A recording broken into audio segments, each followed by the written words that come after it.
جب بھی کسی کی پرسنالٹی کا اندازہ لگانا ہو اس کے بڑے فیصلوں کو نہ دیکھیں، اس کے چھوٹے فیصلوں کو دیکھیں، کیونکہ جب وہ بڑے فیصلے کرتا ہے اس کو ملمہ سازی کا وقت مل جاتا ہے، وہ اس کو کور کر لے گا، اس کے اوپر غلاف چڑھا لے گا، چھوٹے فیصلوں میں اس کو ٹائم نہیں مل پائے گا اور اس کی اصل پرسنالٹی کے بارے میں آپ کو پتہ چل جائے گا۔ سوال وہی ہے کہ کیا علم نافع،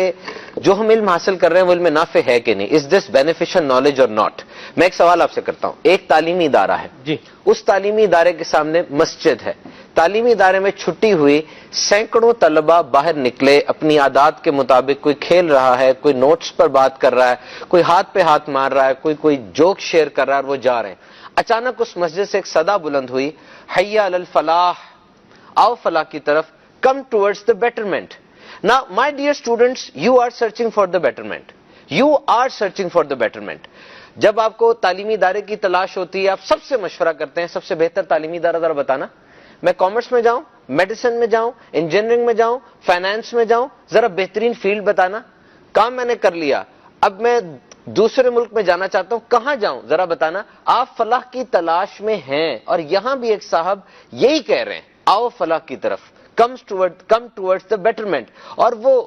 منادی ہیں اور ندا کر رہے ہیں کسی کے بہاف پر، یعنی کسی کی گارنٹی ہے یہ کہ تمہیں یہاں فلاح ملے گی، اور جس کی گارنٹی آپ سمجھتے ہیں، کیا وہ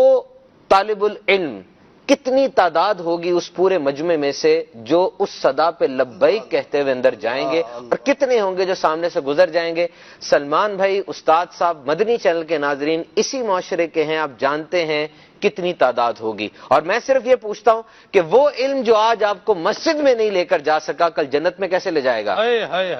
اور وہ علم جو آج آپ کو برائی سے نہیں روک سک رہا، وہ علم کل جہنم سے کیسے روک بن جائے گا؟ کسی بندے نے بڑے آرام سے آ کے اپنے دوست سے یہ کہا کہ آج مدرس ڈے تھا، اپنی ماں کو پھول دے آیا ہوں میں، بڑی خوش ہے وہاں پہ، وہ اپنی سہیلیوں کے ساتھ رہتی ہے۔ پھر اس کو خیال آیا کہ میں اس سے بھی تو پوچھوں، کہ آج مدرس ڈے تھا تو کیا بنا؟ تو کہا میں تو روز ہی ماں کے چہرے کی زیارت کرتا ہوں، پاؤں وغیرہ دباتا ہوں۔ کہتا ہے اچھا ماں تیرے پاس رہتی ہے؟ اس نے کہا میں ابھی اتنا بڑا نہیں ہوا کہ ماں کو رکھ سکوں، میں ماں کے پاس رہتا ہوں۔ یہ چھوٹی چھوٹی باتیں ہوتی ہیں، رکن شورا نے بڑی پیاری بات ارشاد فرمائی تھی حاجی عبداللطیف صاحب نے، کہ روشن مستقبل کی سارے بات کرتے ہیں، روشن راستوں کی بات کرو گے تو روشن مستقبل مل جائے گا۔